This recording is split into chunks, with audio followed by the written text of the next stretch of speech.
I like hate when I'm listening to a presentation and people are just spitting big words, because like when you're in it, you feel like you're really saying something. Yeah. You know what? Like you're like, oh, this is gonna hit. This is a hit. Yeah. This vocabulary. Yeah. But then when you're on the other side of it and you're listening to someone do it to you, it's just obnoxious. Yeah. And it's just like, could you just say a simple word? 100%. You know, I'm tired of pulling out a thesaurus as you're going through this deck. Like 100%.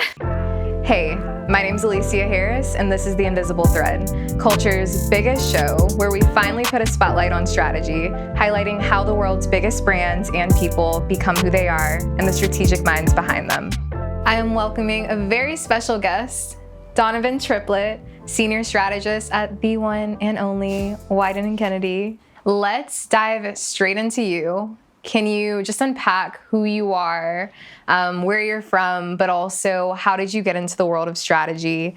I think that strategy is definitely an invisible career field for a lot of people, and it's just very hard to get into. So can you kind of unpack just like your journey into the field?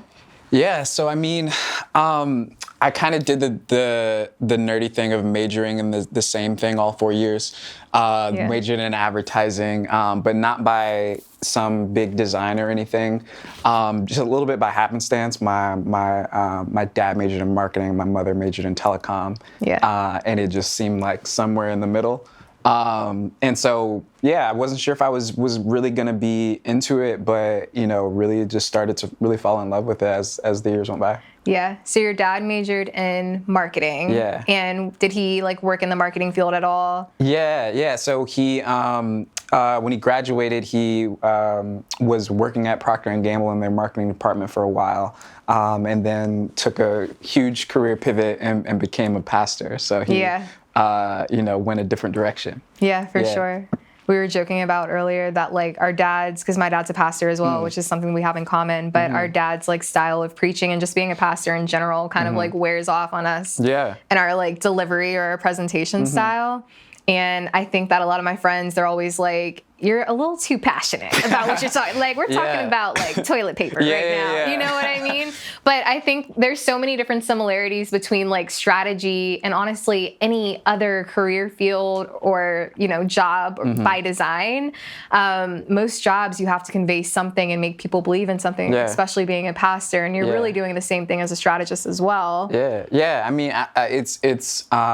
mean, so much of the job is to collect disparate pieces of information and communicate them in a package that can relate to people and like can relate to their lives in a personal way, in a way that you sit in the pews long enough and like take the subject matter aside, just the art of communication, the art of making something feel compelling, something simple that you know that someone's life can be impacted or affected or their perspective shifted. Like you feel the depth in it. And it's like, I need you to feel this as well. Yeah. And I definitely see a lot of the mannerisms, the cadence, and like you mentioned, the passion definitely bleeds out. Yeah. No, for me, it's like the drama of it all. Yeah. You know what I mean? So when you were first introduced to strategy, was that in college? Yeah. So I didn't know about it. You sort of like, major in advertising, you hear about, people think advertising, first you got to let them know it's not sales. Yeah,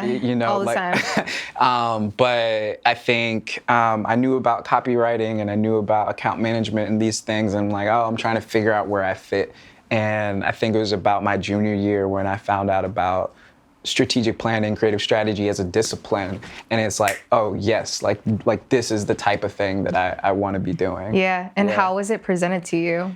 I think it was, it might have been a course. I remember it was a course at first where we were just exploring this thing. But I think one of the bigger moments when I sort of had this sense that I wanted to do strategy and planning, got an internship in New York, and but not in strategy. It was in talent and human resources. Yeah. But it was one of those things. It's like one of the bigger agencies, and it was like, absolutely, I'll come from Florida to go to your intern in your talent department. Knew I wanted to do other things, planning, and got linked with a planner up there. He gave me the Truth, Lies, in Advertising, John Steele, Tale as Old as Time. Yeah. And I think at the moment that helped clarify it. I think if I were to help a planner now, I may not reach for that immediately, but yeah. I think it's interesting that you said, like, when you were first introduced to strategy, like, you knew, like, right off the bat, because, like, I feel like a lot of interns and just people that I manage, and also, like, even within my own story, the world of advertising and marketing and even strategy doesn't feel sexy when it's first presented. I was talking to one of my mentees the other day, and I was like, she's now navigating life after college. She wants to be in strategy or creative, et cetera. And I was like, so why not strategy? And she's like, because I don't want to sit at my desk and do research every single day. Yep. And I think a lot of people have the misconception that strategists are like just these people who sit at their desk and mine through Excel sheets and data, because, like, a fundamental piece of strategy that's taught in a university is research, But I think I'm always trying to, like, open up my mentees' mind and just even my own mind around, like, there's so many other people whose job is specifically for research that, like, as a strategist, you lean on to do so. So, like, when you were first presented strategy, were there any, like, key gems or insights that you kind of, like, took with you that made you inspired to turn it into a career field? I mean, I think for me, like you mentioned, the at first introduction, you feel like it's just research, a lot of desk research or just in focus groups. But once you learn more about it and you start to see, like, oh, this is just kind of looking at what's going on in the world and around you in culture, in people's everyday lives, and just kind of observing and being able to like zoom into those details and make sense of them. Like I'm reading, I'm finally reading Jay-Z's Decoded, which has been like one of those perpetually on my list. Like I'm gonna get to it eventually. And he talks about artists have access to like a heightened access to reality around them, whereas other people might be kind of caught in the blur of the day-to-day. There's an access and there's an observance of detail and patterns that you just naturally, being an artist, you're able to collect and make sense of, because you have the time to spend doing that. And I think, at least aspirationally, so much of strategy is to really be able to parse apart what's going on, not just look at the timeline of what people are tweeting about, but spend time thinking about what people care about. They're saying this, but why? What feeling is feeding that thing? And you can get that from anywhere. You don't got to get it from a long, boring report. You can get it from a Breakfast Club interview. You can get it from a Toni Morrison clip. Like, these are all things that I've used in presentations and briefings, these type of things, to communicate a thought and to help people. Back to the sermon point is like, see, I need you to feel what I feel and see what I see, and that's a fun thing to share with someone. Yeah, for sure. And I also feel like that's why conversations like this are so important, because coming into strategy or just like peeping through the door and trying to see what it is, there's so many big frameworks and like lingos spit around over here and over there. Smoke and mirrors. It's just like, it's so much. And being on the outside and looking in, if you don't initially understand it, it's kind of like, well, maybe this isn't for me, or maybe I need to go to school and get trained. But it's like, your school is the world. You're training yourself really by going to events you usually don't go to, and being a part of different cultures and communities that like you're just not a part of on the daily. And also just getting deeper into your own culture and community to be able to like have a strengthened POV on like how a brand should move forward or like where to lead creative. I mean, 100%. It's in all the disciplines inside of advertising, strategy, and planning can feel the most, in a weird way, can be one of the ones that feels really intimidating for those same reasons, where it's like you've got these giant frameworks, you look at some strategy presentations and it all feels very like big and rigorous, and like how did you like I don't know so much about business, am I able to?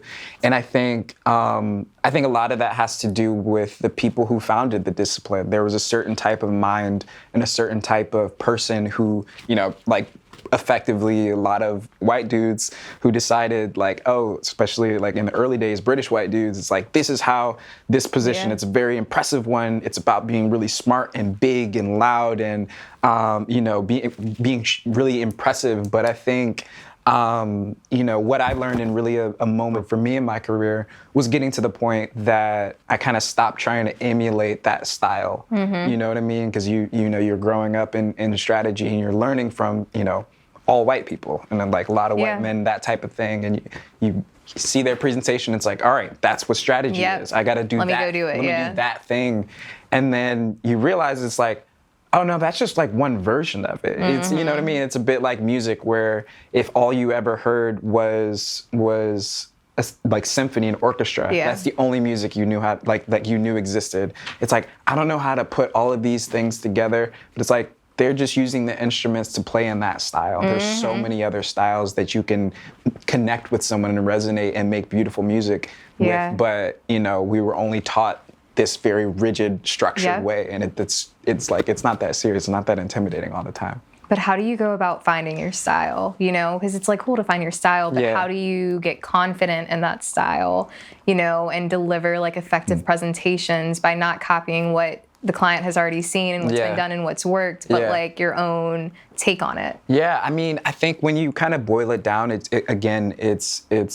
communicating a thought and making people believe it. Whatever that is, if that's the brand should be going in this direction, if that's this audience feels this, if that's like this is a good approach, it's like communicating like something and making them believe it. And I think from that standpoint, then you can kind of go about it however you want. And I think obviously learning from the people who've done it and are more experienced in this than you obviously is something to certainly not dismiss. But I think for me, my own path was, making sure my decks felt like me all the time. And that comes with reference points, that comes with the things I'm using to make my point. I think I got used to seeing this style of like this report and this kind of pop culture thing, and this nowadays like people are obsessed with GIFs and like this style of GIF and like quirky all the memes, all the GIFs, and it's like that stuff is cool, and I use those things as well. But I think just an anchor for me is if I finish a presentation and it looks like I'm trying to like imitate somebody, I'm trying to almost like make myself more impressive by doing somebody else's thing. It's like, no, that's not what I should be doing. Like talk how you talk, communicate how you communicate. And I think, so much time is wasted trying to look smart. And, you know what I mean? Sound it, And the more you want to be effective, you don't want to be impressive, you want to be effective. And I think like staying, I don't know, as cliche as it sounds, just like staying true to what feels natural to you, I think it goes a long way. Yeah, cut the jargon and like low-key make your own. Yeah, 100%. Everything's made up. Literally everything is we're all making this up as we go along. Yeah. And there's some freedom in that. There's some, like, we're like even the smartest, most successful strategists that like global this and chief that, like they're still making stuff up. And I think when you stop trying to make stuff up is when the stuff gets bad. Yeah. And when you stop, that's when people can actually connect with you. I like hate when I'm listening to a presentation and people are just spitting big words, because like when you're in it, you feel like you're really saying something. Like you're like, this is gonna hit. This is a hit. This vocabulary. But then when you're on the other side of it and you're listening to someone do it to you, it's just obnoxious. And it's just like, could you just say a simple word? 100%. I'm tired of pulling out a thesaurus as you're going through this deck. Like 100%.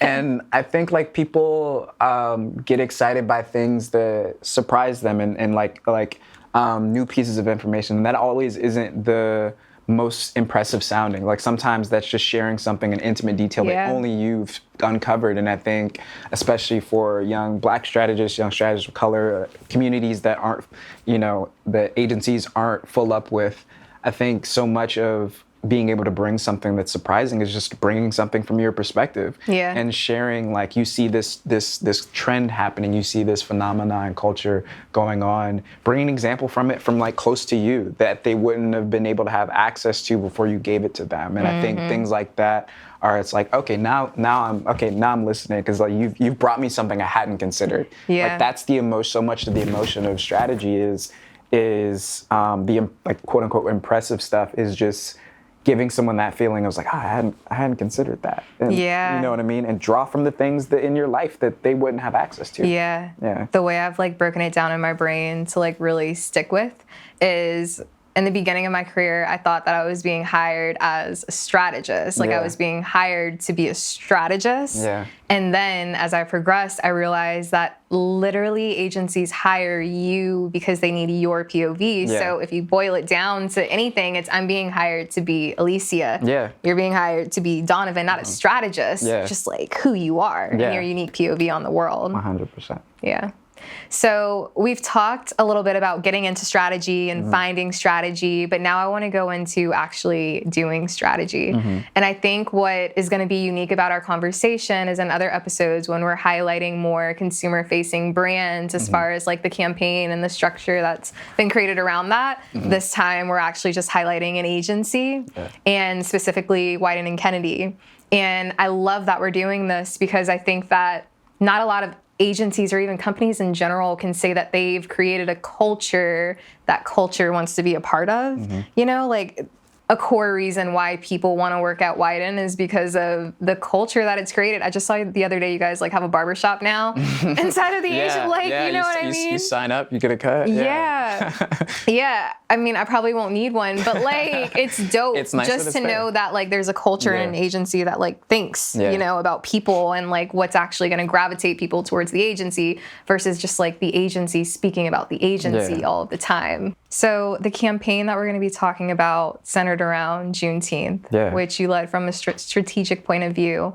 Can we just start to unravel the campaign and kind of like the initiation of it or like how the ideation around it started and why it started and kind of the challenge that you would say the industry's been up against? Yeah, so I mean, I really do love that piece and I was super excited we just got to get it out. It actually started from a conversation that I had started or a presentation that I'd given that was actually about humor and thinking about it in like its role inside of advertising and just what I think people are very quick to say, it's advertising, we're not curing cancer, that type of thing. And like that mode of thought is like, cool, we're absolutely not. So I don't want to overestimate it. But I think there are different things and moments, like advertising is commercial art, but it still has the access to put out art, right?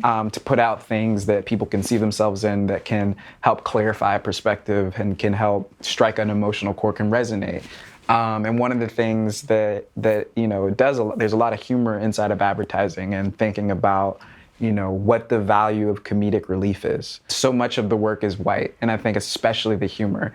Like ad humor is one of my least favorite things ever. At least the kind that is popularized through the kind of through advertising, the very white humor. Like I think if I were to ask anyone, a white person, whatever, like what dad humor was, they'd have an answer.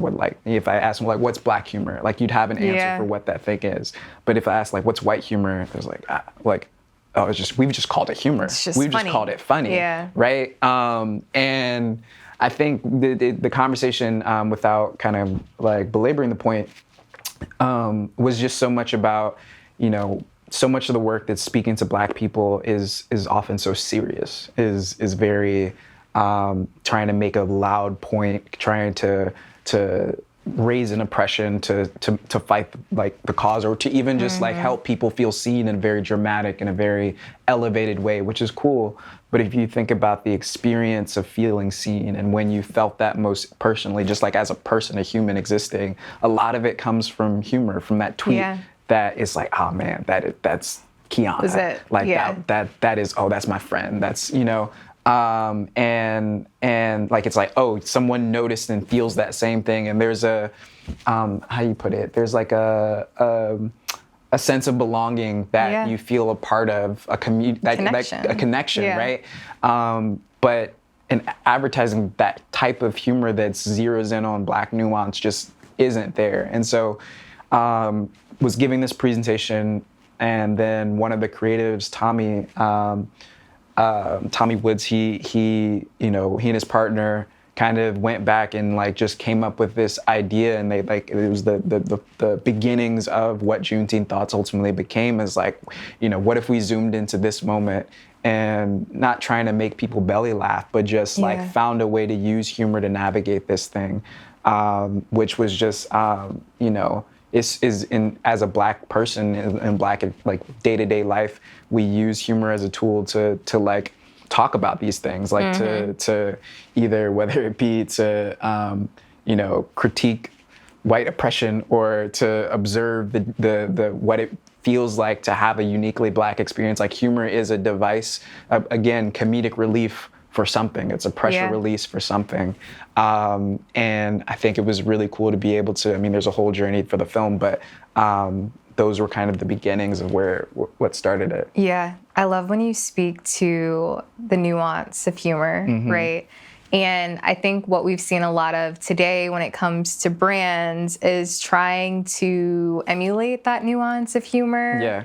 And specifically the Black humor, you know, and Black memes and everything that we create on social and online, and like place it with their brand. Yeah, it's like when brands were saying on fleek and stuff. Yeah, or like hot girl summer, you know what I mean? And how do you, as a strategist, lead a client on, you know, maybe this is an area where we can play versus like, we just need to like leave this to social because like this isn't like our tone of voice and this isn't a direction we can take. I mean, I think like that's when the frustrating part is when Black humor gets reduced to just vernacular, because it isn't just the word choices that we use, or even the exaggeration or the flair and people's intonation, like that. Like a lot of the humor comes, it gets exaggerated by those things.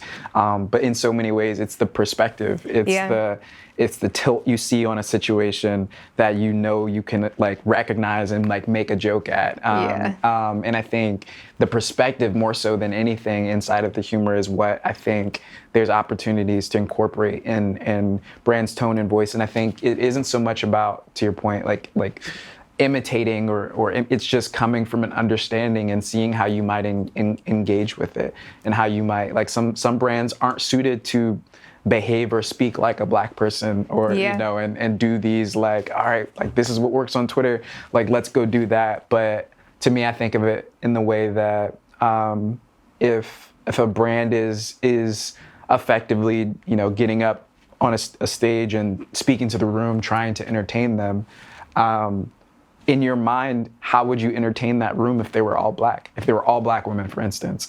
And I think in our mind's eye, we just think about the people we know and how we entertain the people we know. But if the people you know are a certain type of person, you're overlooking all these other people and only kind of giving them, you know, the marginal laughs, might get the little chuckle. It's like I saw a tweet that was saying, I can't wait till we have 7 seasons of Abbott Elementary like we have for The Office, you know, and it was one of those moments where it's like, Black people love The Office, like that's cool, but Abbott Elementary like scratched a different itch that it's almost like, oh, I didn't know a TV sitcom could do this. I didn't know this was like, it takes stuff from funny to gratifying. There's a different texture, a different connection. And I think in the same with advertising, it's like you can make a lot of people laugh with the Office style of humor and you can call that mass. But what are you leaving on the table when you don't explore different routes to connect with people? You know what I mean? A lot of people. And the work was so nuanced, like kind of switching into creative right now, but like the relationship that strategy plays with that team. How do you ensure that the integrity of the strategy and your POV that you're trying to communicate and like taking into reference the nuance of like Black humor is still tied through to the creative stage, you know? Because like sometimes in strategy, it's easy to come up with this POV and this game plan and this thought, etc. But then when you pass it on to the creative team, you may think they caught it. But then you realize, you took something different from the script. Like, I thought we were on the page. I mean, that's the game. And I think it's tricky. I think it's on these subjects, it helps when you're working with Black creatives that kind of intuitively are coming from a similar place as you. But I think it's a cop-out to say that you can only make nuance work when you're working with Black creatives. Like, I think, like, if as a white creative, you're unable to speak in a way and to connect with people outside of your sphere of existing, like you're not a good enough copywriter. Like if you can only make one kind of joke, you're not a good enough copywriter. I think with this particular project, we were blessed to have access to not only, you know, the creative team, but also, you know, Noir, which is our Black ERG at Wieden, which I think just to have access to an ERG that has like, you know, 70 plus people in it, and like we had leadership from them as part of the process to make sure that we're helping to craft it and shape it. Because you're right, the nuance is important, and I think again, just because you're Black doesn't mean you're gonna do it right either. No. To me, it's not so much you need to operate from a place of fear, but just don't be like afraid. Be careful. Like, you know, like just be careful about it and try to figure out what your point is. And I think one of the things that we focused a lot on and had a lot of conversations about is staying clear to who we're trying to connect with, and not, because I think a lot of work like that gets distracted by, okay, we like, you know, people try to push it into, you know, what do we got to tell white people? They inadvertently will try to, you know, oh, we've got to let this be a message to the other white people to like do this, and we've got to make sure they're clear on what they need to do.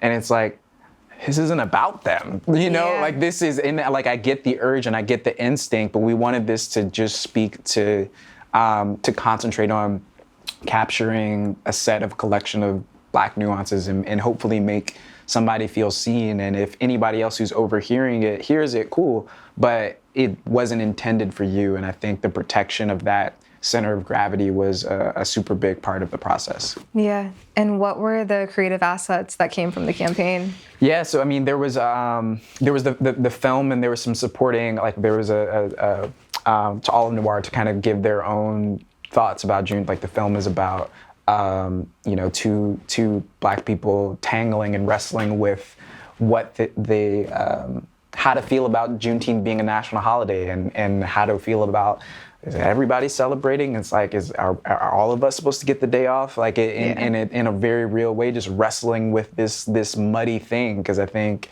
you know, that people kind of, these things happen and it's like, oh, it's a celebration, but forget about there's a tangled amount of emotions with these things, and let's explore them. This is just weird. So like, this is what we're doing now? We're just giving everybody the day off now. Like everybody. Well, not everybody. I mean, it's a federal holiday, so yeah, everybody kind of get to celebrate, even if it's not your holiday. Sort of like Veterans Day. So should people thank us for our service? Not yours, and definitely not mine. Are they really celebrating, or was it just another day off? Hey, 10% off on mattresses holiday. No, it's 19% off Juneteenth savings. But wait for it, buy one and get one 3/5 off sale. Sir! Too far? But really, it's a new holiday for a lot of people. Right. But it's still a moment. It took years to get this on the books, you know. It's not reparations. And it doesn't mean everything's perfect, for damn sure, no. But ain't nothing wrong with celebrating a little progress. I mean, Juneteenth, a holiday. Even 3 years ago, that would have been crazy. True. And it's also crazy that we're celebrating a holiday for Black history while Black history is banned from schools. But I'm asleep. I'm just saying, when it's my birthday, everybody don't get presents. I get presents. And everyone who comes to your party knows why they're there. See, I just wish people didn't just celebrate another day off, but we had the uncomfortable conversation as to why we have the day off. There it is.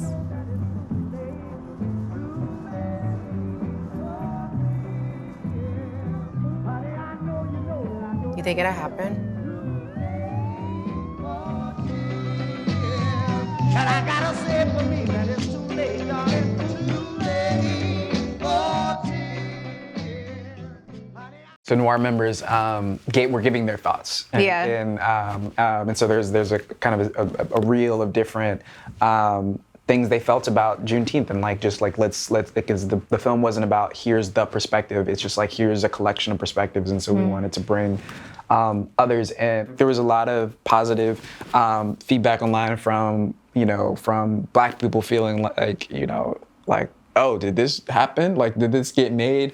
To hearing through the grapevine, people at other agencies getting excited about like, oh, like an agency just made this. Like you're allowed to do this, and I think for me that's some of the most exciting stuff, because I think stuff like that helps give other people permission or a reference point to make the case for their thing. Yeah. Like I remember sitting in a Black author was talking about, whenever she was pitching her book, you need reference points to give to publishers. Like it's like this and this, but when you don't have the reference points, your thing sounds crazy, or your thing is like, I don't know if we can bet on this thing. Yeah. In the same way that Atlanta and Insecure and these shows help give TV shows reference points for like, this can work. And so I think my hope is this adds to a bank of things that can be a helpful, like, oh, you can make something like this and it'll be good. Yeah, for sure. It proved effectiveness. Yeah. So kind of like switching gears for a second, and just from all that we just talked about within this campaign and your journey into strategy, what are 2 to 3 key takeaways or gems that you would want our audience to walk away with? I think there's a couple things. I think one is the difference between as strategy, so much of our job is to inspire the thought, not create the thought, right? We're the launch pad for the thing. And I think one of the things that is super important is recognizing your limit, or where your part stops. Obviously, you can be involved in the whole process, but when you come up with a brief, especially one that has a lot of depth, you get attached to it, and you see what it could become, and you get attached to that vision of things. And I think being able to have the space to let something breathe and become something, surprise you, and something you didn't expect. This wasn't briefed as a Juneteenth thing, but it became one because they were inspired by a line of thought. And I think that's all you want, is someone to be able to latch on to something. And I think it takes discipline. It takes, especially again, when you have a lot of passion for your thing, to not speak from a place of how can I get your idea to feel more like my image of it, and more of how can I get yours to have the most connection to the insight or humanity that I'm trying to convey. And I think if you stay concentrated on that piece versus the output, and let creatives, be the brilliant people that they are, I think that's where you get to the best stuff. Yeah. One thing I always remind myself is like, I don't want my work, I just want the best work. Yeah. And when you're putting out strategy, we talk so often about like, you're not just putting words on a paper. Like the words on the paper that you're writing or that you're presenting is your mind, and like, you love your mind, you know what I mean? It's you, it's how you see the world. It's like how you see yourself. And so when you're putting that out, like that's a very vulnerable moment, and you want people to get it because like that's all of the information that's ingrained inside of you in that moment.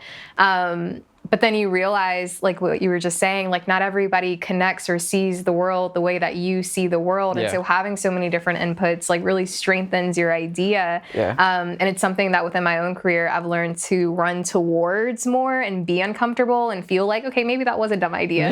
You know what I mean? And then just improve and strengthen it so more people can connect with the idea, not just myself. 100%. And I think that self-awareness that you can be brilliant at strategy and not a great creative, you know what I mean? And like, or brilliant at creativity, but not, I think being able to be self-aware is big. But I think I will give one exception to what I just said, in that, in terms of, some of the time though, you'll be in points in your career, especially if I'll just speak specifically about a Black strategist position, where, there's obviously a lot more Black creatives and creatives of color, but inevitably you're gonna be paired with white creative directors and people that fall outside of, your cultural reference point. And I think one of the things that for me and personally with work that I'm trying to put out, is I think, kind of similar to the thought about the type of humor that can resonate in a more personal way. I think there's a difference between just purely quality advertising and advertising that resonates,